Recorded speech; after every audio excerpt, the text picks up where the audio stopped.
Assalamu alaykum. Ben Mübarek Yermemet Bulman.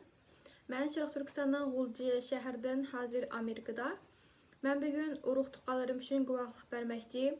Yani bugün guvaqlıq verməkçi bolğan uruq tuqqanım bolsa, apamның inisi, yani tağam Abdüsəməd Abləd. Tağam Abdüsəməd Abləd 1984 yılı 4 ayda Gulci şəhərində tug'ilgan. Turuşluq adresi bolsa, Gulci şəhəri G'albiyat yo'li 14 ko'cha 235 qora.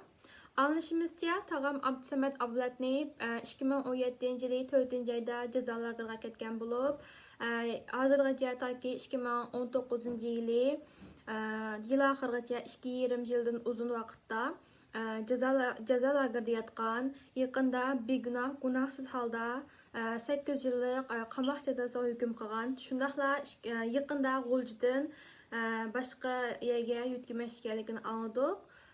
Biz bu to'g'riliq Amerikaning senatorlariga va shundaqla boshqa hukumat organlariga xat yozdik. Xat yozishimizni davomlashtiramiz toki tag'am Abdüsəməd Ablad sog'-salomat qo'yilib berilguncha.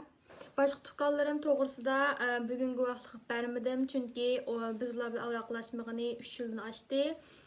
Ular hayotmi, hayot bo'lsin nerede, biz ularning izlarini bilmaymiz. Shuning uchun bugun faqat tag'am Abdüsəməd Ablad to'g'riliq guvohlik berdim.